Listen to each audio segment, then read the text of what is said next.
Both of these fics are by the same author, Techni Kolor or KaiserKorresponds. The first one is for safekeeping.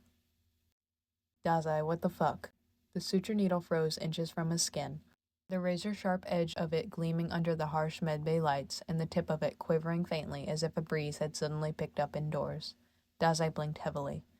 What's... He slurred, the words feeling thick and heavy on his tongue as the effects of blood loss hit his brain.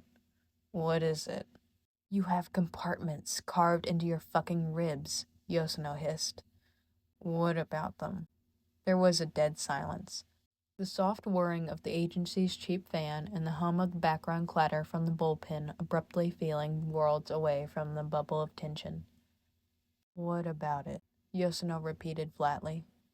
It's not where I'm bleeding from, eh? Yosano's violet eyes gleamed like the edges of a surgical needle, and Dazai squinted harder at them, the emotions inside blurring from horror to disgust and back quicker than his foggy mind could keep up with. It's not bad, he insisted, flopping one of his unbandaged wrists over the edge of the gunnery with a wince. Not why I'm bleeding out. You're trying to tell me that having literal chunks of your flesh carved out isn't a problem? It healed a long, long time ago. The scars around the edges were even sealed into pretty white clumps. The expert hands that had sliced the hidden compartments into his forearms and across his ribs had stitched them back up perfectly. The work of yet another violent-eyed doctor, whose work was as incredible as it was sadistic. These are... Yosano shook her head violently. I've never seen anything like them. They don't bisect anything important, Dazai mumbled.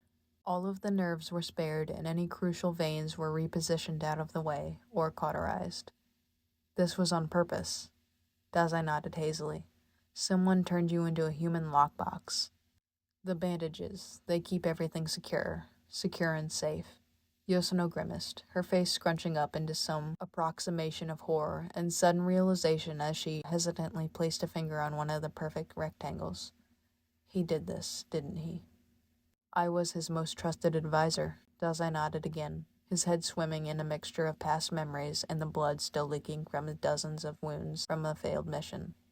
You were a child, Dazai. I was an executive. You were a child soldier. Dazai forced his floppy limbs to shrug, cringing as it jostled the mess of cuts across his chest.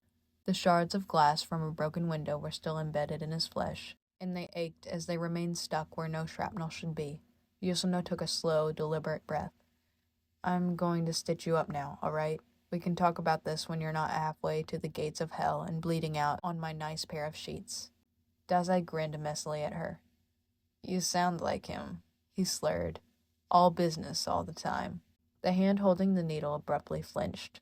The instrument withdrew with a harsh tremor, and Dazai lazily fingered one of the open compartments on his left forearm as Yosano stumbled back from the bed. Don't say that, she hissed. Don't fucking say that. If you put acid in them, make sure it doesn't scar. It'll make them shallower, and you can't fit as much. I'm not. Yosano took a sharp breath in. I'm only going to fix what needs to be done, not hurt you further. There's no fixing me. And we'll deal with that type of attitude later, Yosano snapped. Right now, we're going to shut you up, and I'm going to stitch you up, and we're both going to ignore how fucking horrifying those compartment scars are, alright? Alright, Dazai slurred. Bleeding out sucks anyway, it hurts too much. The edge of the needle sliced through the first sterile cut with a soft squelch, and Yosano scowled. It has to hurt less than whatever the fucker did to your arms. He made sure I never hurt, not unless he wanted me to. Yosano was eerily silent, and Dazai grinned hazily as he let himself slip into unconsciousness, the alternating pricks from tweezers and the pokes from the suture needle lulling him to a deep sleep. He didn't hear the soft sobs or feel the hands carefully reapply each bandage to the gaping holes in his body, or the promise that she reaffirmed to skin Mori until he was nothing more than a raw mass of human suffering with enough scars to make him pay for his sins. The second fic is called A Warped Reflection. Just tell me what I need to do.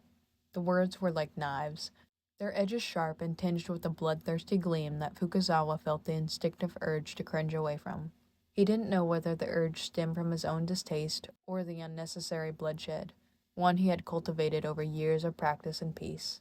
or if it was from a far more primal fear of a predator that was frothing at the mouth. A creature that had become so crazed it was gnawing at its own haunches, its instincts so unable to tell friend from foe that it had mistaken itself for a threat. Or a smile from a snarl, as if even Dazai's own facial features had betrayed him in conveying his rage. "What would you like to do?" Dazai twitched. Fukuzawa only evenly gazed back at him. "I want an order. And I've said that you're free to do as you please." Dazai grinned again, even as the curl of his lips didn't match the emptiness in his dark eyes. "If you'd like a direction to go in, I'm certain Kunikida has plenty of paperwork he needs completed," Fukuzawa offered blandly. As expected, it was the equivalent of dangling a fresh spinach leaf in front of an apex predator, one so starved that its lips were dripping with saliva and raw desire. "Please, I need—" Dazai broke off with another manic grin and a curse. Fukuzawa only watched. This routine wasn't unfamiliar. While he'd certainly never seen this catastrophic loss of composure from Dazai, the other tortured children he had pledged himself to over the years had certainly displayed the same rawness. Rampo had gone through a truly terrifying stage of sadism at one point. The anniversary of his parents' death had loomed large over both of their heads, but the gleam that had appeared in the young genius's acidic eyes had spoken more of rage than grief, as if the two were not one and the same when it came to his oldest stray. Fukuzawa had eventually pried him away from both his fourth bottle of sickly sweet ramen and his plans to assassinate the head of the police council with a stern glare and a sterner chastisement, only for Rampo to collapse wailing at his feet with sharp cries and even sharper intellect that had twisted itself into so many knots it had taken hours of gentle praise and soft touches to soothe the raging fire. Fukuzawa scarcely held back a frown, even at the thought of fire. Yosano Akiko's favored coping mechanism had been destruction. He held no fondness for the days he would return to his office torched, scraps of ash replacing his papers that had been stacked neatly, and her eyes wide in anticipation of punishment. He had only replaced the damaged objects without any repercussions. While Rampo had needed the idea of consequences imprinted onto his stricken psychic, Yosano had only needed a space where every action was not reduced to another opportunity for punishment. A breath left his lungs as he lost himself in the memories, caught someplace halfway between ghosts of his far too haunted children and the current, grinning predator that was stalking his office floor in a frenzy. "I need orders. I need an order. Memorize the trade routes. Surumi Harbor, rendezvous point, 1874. I need—" Fukuzawa allowed the hysteric numbers and letters to bounce off his ears like droplets of rain. He cleared his throat copiously. "Dazai, if you'd like a more academic task, I'm certain Rampo would be happy to entertain you. Or Kunikida, as long as you are willing to complete your share of the paperwork first." Those crazed, desperately empty eyes turned to him as Dazai froze. "But boss, we need you to be calm, Dazai." Fukuzawa struggled against another frown at the address. It was far too close to far too open wounds for both of them. "I will be, once I receive my orders. I have none to give. I need a use." Fukuzawa shifted the slightest bit. Dazai's eyes locked onto the movement for the weakness it was, even as the younger man practically twitched with the pressure of containing the unease within himself. Abruptly, the desire flashed through Fukuzawa's mind that he could simply hand over a lighter, or deliver a fond stroke to unruly black hair. Anything that was not staring down at the broken pieces of Dazai Osamu with nothing to offer. The shame that followed the thought hurt almost as much as the repeated requests for a directive. "Please," Dazai whispered suddenly through bared teeth. "Please, give me an order." Fukuzawa shook his head slowly. "I can be good. I only want you to feel better. Giving you orders will only lead to both of us hurting." Under the harsh office lights, Dazai's eyes shone with something incomprehensible. "I can be bad instead if you want."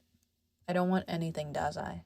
It felt like another knife to the gut as Dazai wailed. It was raw and agonized, and the notion of this broken child being a predator abruptly felt like an insult, even with the white teeth that were still on wretched display between his chapped lips.